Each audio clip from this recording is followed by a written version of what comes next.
世界のジャパンチャンネルへようこそ。国内だけでなく世界でも大人気の日本車。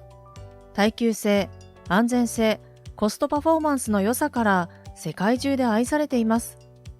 今回はその中でもトヨタのハイラックスが話題になっていましたので、海外の反応と合わせてご紹介します。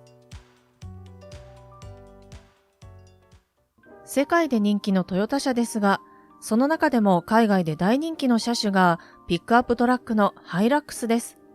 この車種は現在、日本国内で新車として販売されている唯一のピックアップトラックですが、あまり馴染みがない方も多いかもしれません。しかし海外ではトヨタの代表的な車種として認知されていて、カローラの次に売れているのがこのハイラックスなのです。人気の理由は、その耐久性の高さで不死身とまで言われるほど頑丈。その確かな耐久性から国際連合機関や NGO が過酷な環境下で行う支援活動にも採用されています。排煙脱硫装置の普及していない発展途上国では、硫黄の多く含まれる劣悪な燃料にも耐え、万が一砂漠の真ん中でエンジンが壊れても修理できるよう、最新のコモンレール式ではなく、旧型のメカポンプ式のエンジンもラインナップに揃えています。そしてそんなタフで頑丈なハイラックスは、なんと世界中の武装ゲリラにまで愛用されてしまっています。その象徴的な出来事の一つがトヨタ戦争ではないでしょうか。トヨタ戦争とは、アフリカの内陸国チャドを舞台として行われた戦争の呼び名で、チャドはもともとフランスの植民地でしたが、1960年に独立。しかし、北部のアラブ系イスラム教徒と南部の黒人系キリスト教徒の対立が発展し、独立直後から南北の内戦が勃発します。北のイスラム教徒へリビアが軍事支援を行い、劣勢となった南のキリスト教徒はフランスに助けを求めるなど、両者は長らく対立を続けました。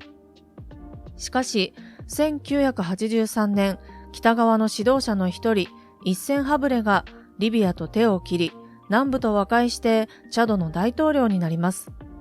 これに反発したリビアが、反ハブレ派のグクーニ・ウェディを支援し、チャドに侵攻。16度線北部のチャド領を占領するという事態になるのです。1986年になると、それまでリビアの言いなりとなっていた反政府暫定国民政府が、当時のリビアの指導者カダフィに反旗を翻しました。これを知ったハブレ大統領は、チャド北部を奪回し、リビアのチベシチ近辺で戦っている反政府暫定国民政府離脱者を救出するべく、チャド軍に16度線を越えて北上するよう命じます。これに対し、チャドとの合併を目論んでいたカダフィは、切り札の戦車師団をチャドに投入。侵攻するリビア軍の兵力は、300両のソ連製戦車と60機の戦闘機、そしてソ連製の MI-24 戦闘ヘリを保有する精鋭部隊8000人。一方、チャド軍にはまともな戦車も戦闘機もなく、全軍をかき集めてもかろうじて1万人を超える程度。両軍の戦力差はチャドにとって絶望的なものでした。チャド軍にかろうじてあるのは、フランスから供与された400台のトヨタハイラックス。彼らはその荷台に重機関銃やミラン対戦車ミサイル、さらには 106mm 無反動砲を搭載し、対空・対戦車部隊を編成したのです。1987年1月2日、両軍はチャド北部のファーダで対面しますが、戦闘は驚きの結末を迎えます。リビアの戦車部隊が劣悪な環境下で整備不良に陥り、その実力を十分に発揮できない中、荒れ地でも圧倒的な機動力を見せるチャド軍のハイラックスがリビア軍を翻弄。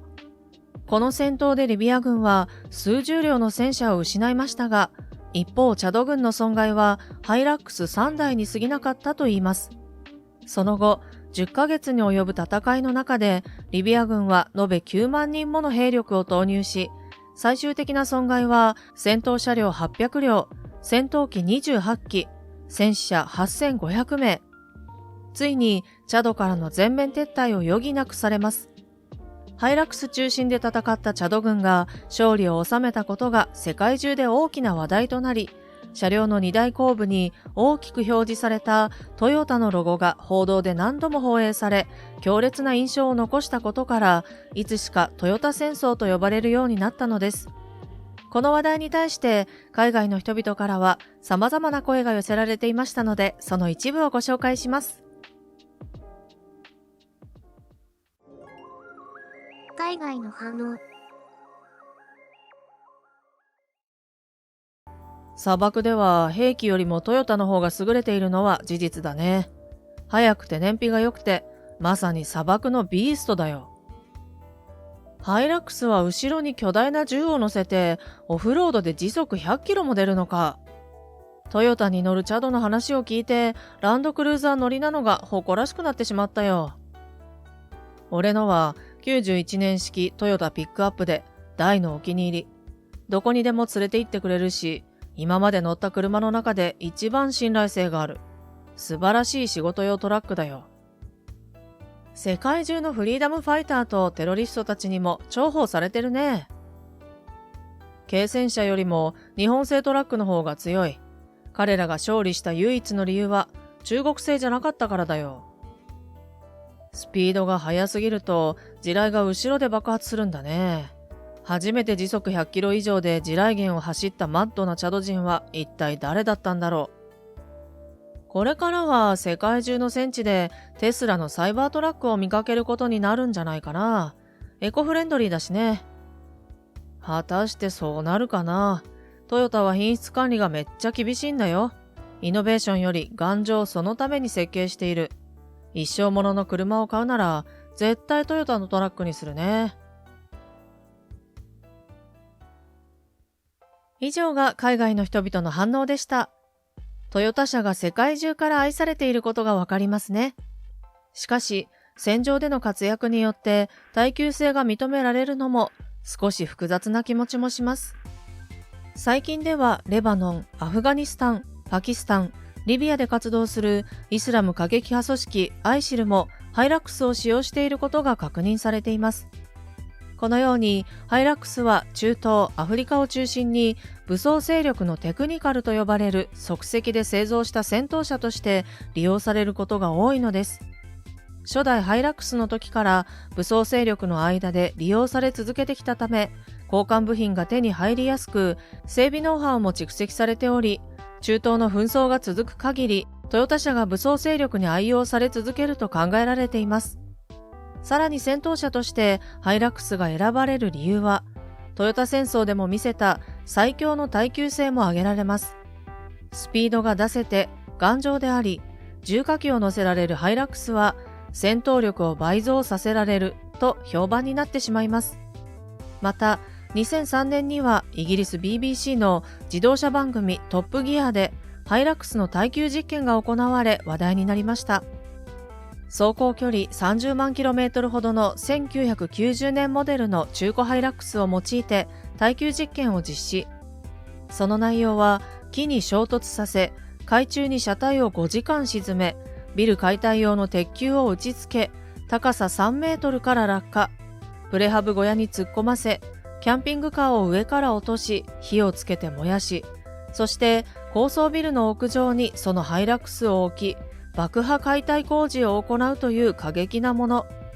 しかし、瓦礫に埋まったハイラックスは、ハンマー、レンチ、錆止めスプレーといった基本的な工具による修理だけで、再び自走してスタジオにたどり着き、その最強さを見せつけたのです。また、世界一過酷なモータースポーツ競技とも言われているダカールラリーでも、ハイラックスは大活躍しています。ダカールラリーとは、砂漠や低地、山岳地帯などを2週間弱で 5000km 走破するレースで、2019年1月に行われたダカールラリーにて、ハイラックスはオート4輪でのトヨタ史上初の総合優勝を果たした以降、2023年にも3度目の優勝を果たしています。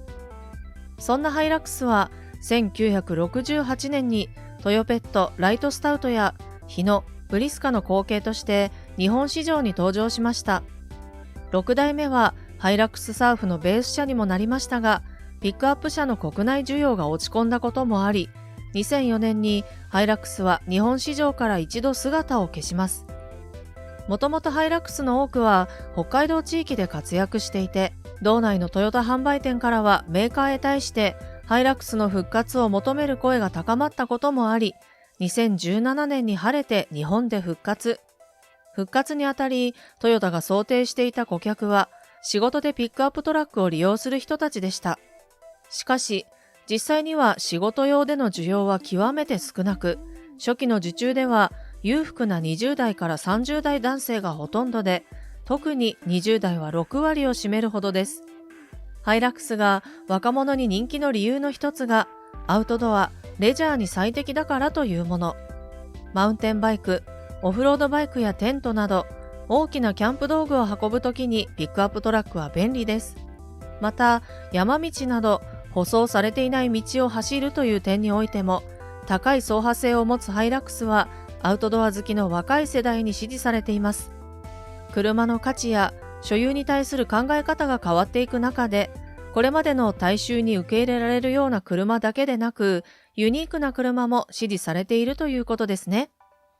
日本で使われているハイラックスのように、人々の喜びに寄り添う使い方がもっと増えていくといいですね。動画を最後までご覧いただきありがとうございました。この動画が参考になりましたら、チャンネル登録と高評価ボタンをお願いします。今回のナレーションはリリーがお送りいたしました。